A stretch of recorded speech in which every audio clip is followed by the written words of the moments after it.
Good evening, this is the Oscar expert here with Brother Bro. It's time to review French Exit, which just closed the New York Film Festival. After the rich and widowed Michelle Pfeiffer goes broke, she moves to a friend's apartment in Paris with her son, Lucas Hedges, and their cat. Some people have said, this is like a Woody Allen film. And that is true. It is kind of like a Woody Allen film. Like, they're going to, another country and they're just kind of walking around. It's weird and quirky and it's like sort of funny and dry. But I kind of found it to be like an alternate universe, heartfelt, like family comedy where it's about like one woman decides that her life is not over yet and she still has more to get out of it. And then she goes and meets all of this like weird cast of characters of people who aren't really that interesting, just like accumulates like these relationships that don't really seem to mean anything. Like they do kind of feel superficial, so it's weird. Nothing really makes that much sense here. Yeah, even more bizarre than the fact that I didn't understand what there was to care about in these characters was that I had no clue why they cared about each other. Some people are going to say that Michelle Pfeiffer did like an incredible job, and I think she did a very good job. She was definitely one of the best parts of the movie. But, her character's sort of one note, in my opinion. Like, she's snarky and rich, and her personality is that she purses her lips a lot. And then you have Lucas Hedges, her son, and this character I really couldn't get a read on. As much as I've really liked Lucas Hedges in the past, I felt like he didn't know what he was working with. Like, I didn't know what this character was. What is this mother-son didn't I could not tell you why they liked each other or why I was supposed to like them or anybody in this film. Or like matter. The characters just didn't make sense to me. I didn't understand why the son didn't have like more resentment towards the mother for like the absence in like a lot of his life. Like he's very forgiving of that. The mother seems to have this relationship where it gives her like this purpose, but it's never like enough for her. And I just don't understand like what she's really looking for. Like, I don't ever get the sense that she was ever really that fulfilled. I don't know what even made her fulfilled like before this point in the movie where she's trying to bring new energy into her life, I guess. I just really couldn't tell you like what drives these characters and what the purpose of the entire film was. I was like, I don't know why you'd tell this story. I don't know what I'm supposed to get out of it, except for some moments that were like, okay, yeah, like that's like trying to be that. It's going for like mother-son relationship or, this scene like has a little bit of like a tinge of heartwarmingness that you don't expect. And I also just couldn't think of a good reason why I'd recommend this to like literally anybody. I would not tell anybody to sit down for like an hour and 40 minutes and watch this. Not because it's terrible. I just don't see the point. This movie was an experience to try to like grapple and figure out like what the plot is. I couldn't even figure out the basic like what the characters want in this movie, and trying to figure out where it was going was like, trying to wrangle like a wild bull, or like I'm wandering around in like a maze and then the lights shut off all of a sudden. Maybe halfway through the movie, I realized like I have no idea where I am and I don't know where I'm going, but I guess I'm going somewhere. This movie would throw in new characters for reasons I couldn't figure out.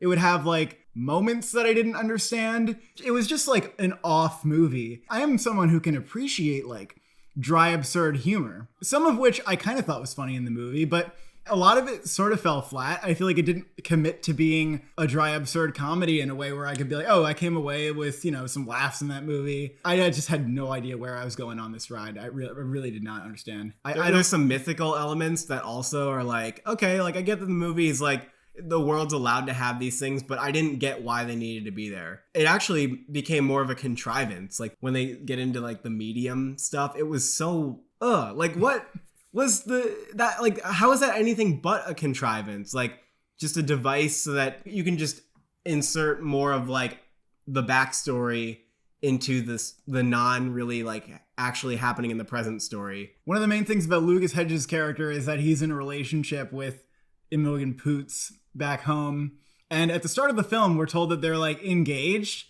and when I listen to them interact, even like the words they're saying to each other, like I just have no clue like that they even like each other, why they like each other, how like, and that's kind of with everybody, but especially with a young blossoming romance, like I have no idea. I just don't understand this movie. I don't understand the perspective of the writer or the director on this one. I just don't know where anyone was coming from when they wanted to make this. And like when the character comes back, I don't understand her. And I also just don't get what we're supposed to take away from like that entire like B plot. If you like this movie If you think it means something, just comment. So just let me know. Like I would love to hear I am interpretation. The most charitable I can come up with is like, all right, you got a woman who's on her way out. In a sense, like she doesn't have cancer. She's not Walter White, okay? It's like a decision that she's like making. It's weird, okay? That part I don't even understand. I can't even make it through my charitable interpretation without being like, no, what?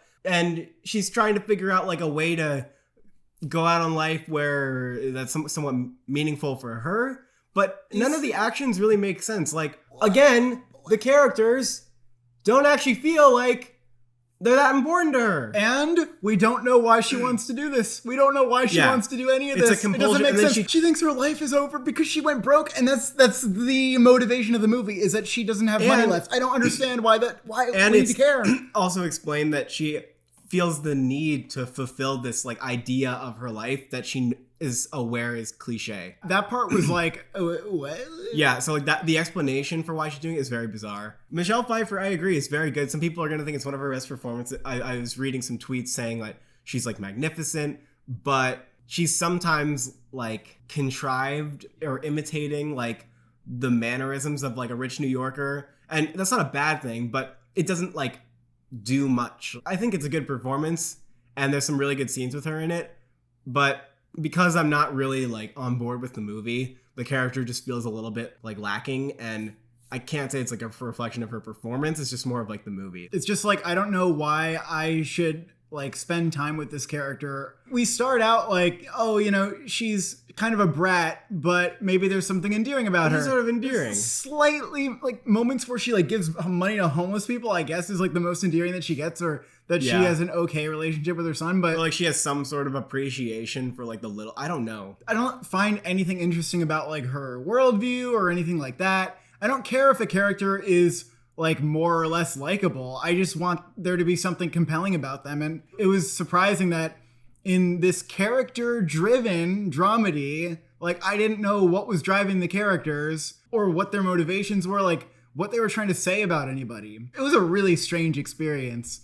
I wasn't expecting it to be so baffling. I thought at worst it would be like, oh, that was just kind of slight and it was shruggable. Yeah, like the first half was like, okay, like if this goes in an interesting direction, like if I kind of figure out where this is going, like I might like it. I might really, you know, be on board with it. And then it kept going and going, and I was like, oh, I'm not gonna know what this movie's trying to do. It's just gonna end at some point, and I'm gonna be like, okay.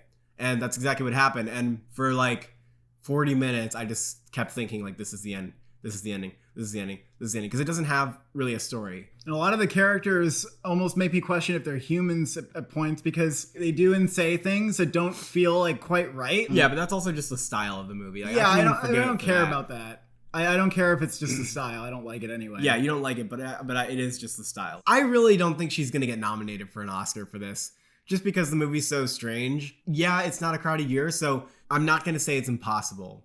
But we already have like 4 people that are definitely getting nominated. Yeah, I disagree that it's not a crowded year in Best Actress. Carey Mulligan's back in the race because That's right. Promising Young Woman's coming out. Golden Globe, maybe she can get nominated. I would root for Carey Mulligan in that category. Yeah, I just think that this movie is ending up being divisive with the critics, and I would imagine that audiences will dislike it even more. So I don't think it's a movie that's going to resonate with many people, and therefore, why would Michelle Pfeiffer get nominated for it? I don't think this movie's getting any nominations. I thought Valerie Mahaffey gave actually a really good and entertaining performance, and I definitely wanted to give her a shout out because her scenes were actually really entertaining, and I did find myself enjoying them. Like, she was funny, and like she made the movie kind of work for the scenes that she was in. Her sadness and like desperation, I thought she was really good in it.